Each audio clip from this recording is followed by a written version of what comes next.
Nigga, I told you, nigga. I told you, nigga. Until the day end, nigga, you can always on me, pussy. The Untouchable True School Sports Empire proudly presents something the boxing game's been missing. Hey, what's going on? It's your boy BT, and I came here to talk some boxing with the thousands of True School Sports subscribers. Now, they just announced the undercard for Anthony Joshua versus Usyk, the rematch, which is taking place next month on August the 20th. You know, it's going to be a really big fight, so it deserves a undercard with important fights that are going to do some things for the sport of boxing. And one fight that really captured my attention was a fight that was supposed to happen on the Canelo-Bivol undercard. And that's the fight, very important fight for the heavyweight division. As Filip Hrgovic, El Animal, for the first time at Ronnie Shields, under the watchful eye of Ronnie Shields, he's going to be fighting that fight that was postponed, the opponent that was postponed, Zhang Zhieli, for the IBF heavyweight final eliminator. So the winner of this fight winds up becoming the IBF Mandatory Challenger, which I think if you're a fighter looking to become a mandatory challenger, the IBF is one that you're going to want to be with, because the IBF, they tend to really enforce the mandatories more than the other governing bodies. So it's good for Hrgovic, or Zhang, whoever wins the fight. But it's a good matchup. You know, Hrgovic, we'll start with him. He's been through a lot this year. A lot of guys have had this opportunity to fight him for this spot, and they've passed on it. Guys like Michael Hunter, Luis Ortiz, Andy Ruiz, Dempsey McKean, and the list goes on and on and on of guys who didn't want the fight. So we can sit here and we can speculate as to why they declined and why they didn't accept. But they didn't accept, so Zhang Zhieli got the spot. You know, Zhang Zhieli is a guy that is a little bit on the old side, but to his credit, still undefeated. Chinese Olympian, you know, southpaw, big strong guy. It's a fight that I think Hrgovic should win. I really do think Hrgovic should be beating the daylights out of Zhang Zhieli, because I see clear-cut advantages for Hrgovic in the power department, the speed department, all these kind of things. You know, I really think, barring any sort of defensive lapse from Hrgovic, he should be beating Zhang Zhieli every day and twice on a Sunday. Not to disrespect Zhang Zhieli, because this is heavyweight boxing. There's always that one-punch factor to where you just never know. You know, he throws a left hand and it clips Hrgovic. You know, it could be it for him. And you know, Zhang Zhieli, if we go back and look at like some of the fights in his career, like the fight of his that I've watched that's the most notable to me is his fight against Jerry Forrest, a fight where he dropped Jerry Forrest like 3 or 4 times early on in the fight, but then he allowed Jerry Forrest to get up off the canvas and fight his way back into the fight, so much so to the point where he was losing almost every round after the first couple of rounds where he got the knockdowns. And he actually allowed Jerry Forrest to get a draw out of that somehow. He actually let that win slip away. And what that fight showed me about Zhang was that he can be dangerous. He can be very, very dangerous early on. So it's up to Hrgovic to make sure that he doesn't get clipped or anything big early on.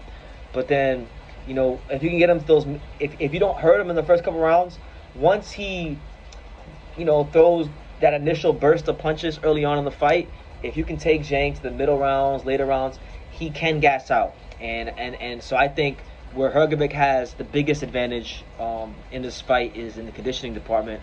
And, you know, Ronnie Shields has been, at least it seems from the training and from what Hrgovic has said himself, it seems like Ronnie Shields is focused on making Hrgovic a more jab-dominant type of fighter, because he always had a great jab. He always had a very good jab, you know, for this amateur background and from the foundation he had and from all that kind of stuff. But, you know, with Pedro Diaz, sometimes he'd have moments in fights where the jab wasn't as consistent as you would like it to be. So now this is an opportunity for him to work on that jab against a big, strong, undefeated southpaw heavyweight.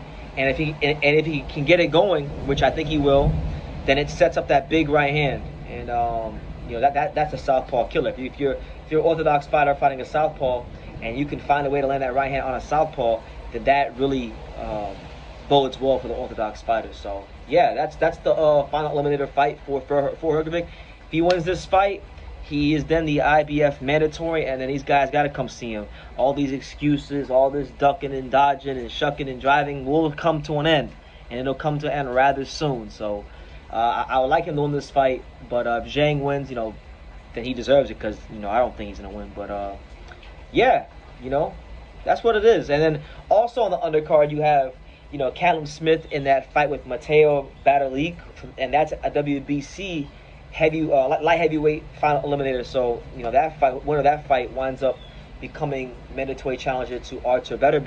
You know what I'm saying? So, you know, a lot to look forward to on this card. But yeah, the one that I'm gonna highlight is, you know, because you guys know I'm a big supporter of El Animo and Filip Hrgovic. I really do think this guy has what it takes to be the heavyweight champion of the world. And anytime I get a chance to make a video about him, I'm gonna make a video about him.